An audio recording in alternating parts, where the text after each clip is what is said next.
នេះមកបាយសំពងម៉ោង 8 ព្រឹកអញ្ចឹងបើជ្រុលជាបាយហើយកុំឲ្យយើងខានយើងត្រូវតែភ្លក់ឲ្យញ៉ាំឲ្យបងប្អូនមើលដែរម៉ោង 8 ព្រឹកបងប្អូន8អើយ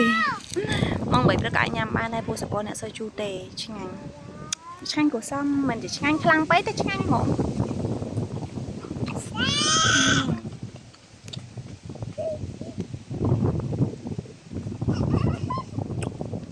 ផ្អែមមែនតែពើស្អីគេផ្អែមណាស់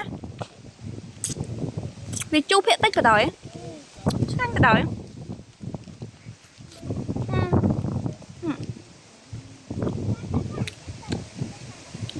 ឆ្ងាញ់មែនតែសំពើនេះនិយាយមែនបងប្អូនខ្ញុំមិនដឹងថាសំពើអីឆ្ងាញ់ម្ល៉េះទេ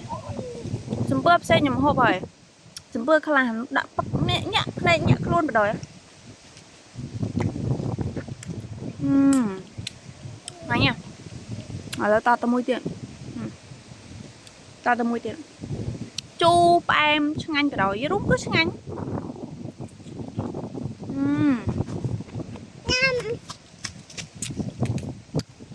អូឃើញមុខកុំអែនឆ្ងាញ់អត់បើឆ្ងាញ់ញ៉ាំទេឥឡូវញ៉ាំតនេះមួយទៀត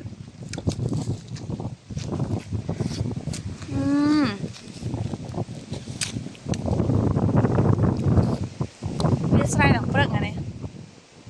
បានដល់វាស្រែដល់ព្រឹកតែឡើងបេះមកទម្លាក់មក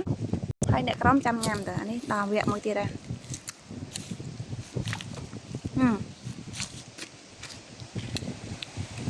រួមវាផ្អែមដូចយ៉ាងណាទេជូរផ្អែមក៏យ៉ាងណាវាឆ្ងាញ់ទៅដោយយ៉ាត្រូវអូមួយឆ្នាំមានដំណើរឡូវអស់ហើយសល់ផ្លែតិចតួចណាអាចសល់2 ថ្ងៃ 3 ថ្ងៃទៀតអស់ហើយអស់ផ្លែអស់ហើយ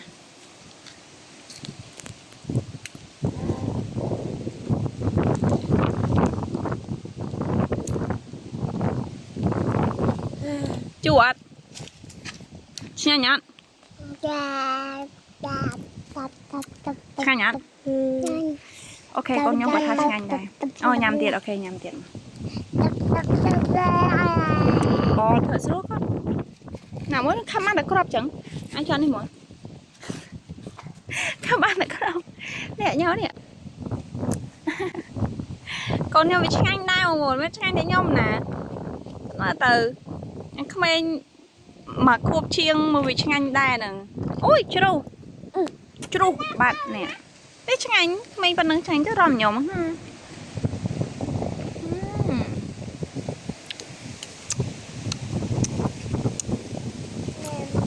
ចា